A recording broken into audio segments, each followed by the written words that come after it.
রবীন্দ্রনাথের দইওয়ালা নয়, চাঁপাইনবাবগঞ্জের সীমান্তবর্তী বটতলা গ্রামের দইওয়ালা জিয়া ঘোষ। এ নামেই তাকে চেনে অত্র এলাকার মানুষ। আসল নাম জিয়াউল হক জিয়া, পেশায় গোয়ালা, তাই তিনি ঘোষ। দইয়ের ঝুড়ি মাথায় করে সাইকেল নিয়ে তিনি বের হন ভোরের আলো ফোটার আগেই। দই তৈরি ও বিক্রি তার পেশা হলেও নেশা তার বই কেনা।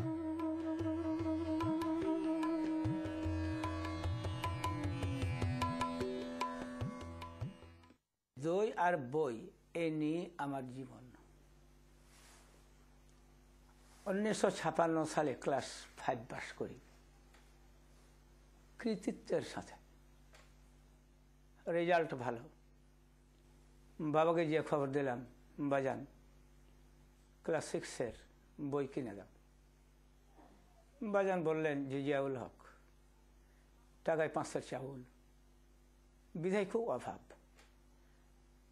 বই কেনার সঙ্গতি আমার নেই। তারপর দইয়ের ব্যবসা স্টার্ট করলাম।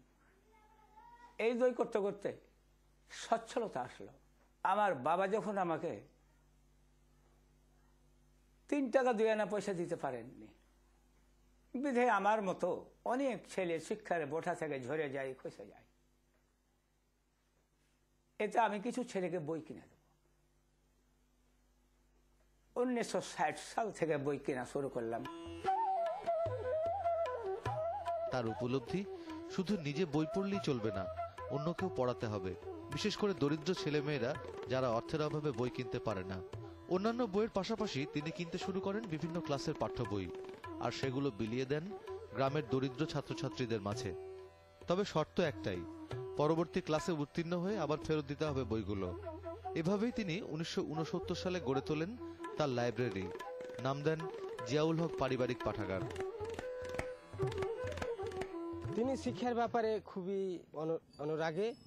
তিনি শিক্ষা মানুষের ভিতরে ঢুকাইতে পারলে যেন তিনি খুব আনন্দ পান। আমি জিয়াউল হক সাধারণ পাঠাগার হইতে ইন্টার ফার্স্ট ইয়ার এবং সেকেন্ড ইয়ার বই নিয়েছি। জিয়াউল হক অল্প শিক্ষিত লোক, কিন্তু তিনি যে শিক্ষার ব্যাপারে শিক্ষার মান উন্নয়ন করতে চেয়েছেন, তার উজ্জ্বল নক্ষত্র তার এই লাইব্রেরি। এসি পরীক্ষা দিতে যাই, তখন আমার ফর্ম ফিল আপের টাকার খুব অসুবিধা হয়। তো এই জিয়াউল হক সাহেব আমাকে 500 টাকা দিয়েছিল ওই ফর্ম ফিল আপ করতে। সেই থেকে আমার যাত্রা শুরু। আমি বর্তমানে একজন এসএসসি পরীক্ষার্থী। আমি ক্লাস 6 থেকে ওনার বই নিয়ে লেখাপড়া করছি এবং আশা করছি আগামীতেও ইন্টার কিংবা তার পরবর্তী ক্লাসগুলোতে ওনার কাছ থেকে বই নিয়ে লেখাপড়া করব। জিয়া ঘোষের লাইব্রেরিতে এখন বইয়ের সংখ্যা প্রায় 10,000।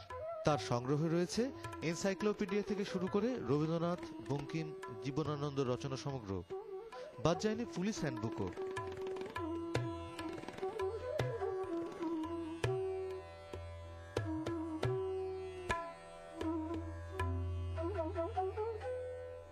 ফ্রিডম ফাউন্ডেশন নামে একটি সংগঠন এই লাইব্রেরির জন্য অনুদান দিয়েছে প্রায় 1 লাখ টাকার বই। এছাড়া চাঁপাইনবাবগঞ্জ জেলা প্রশাসন থেকে পাঠাগারটি লাভ করে সামান্য কিছু বই। গ্রামের দরিদ্র মানুষের জন্য কিছু একটা করার আকাঙ্ক্ষা সবসময়ই জিয়া ঘোষের।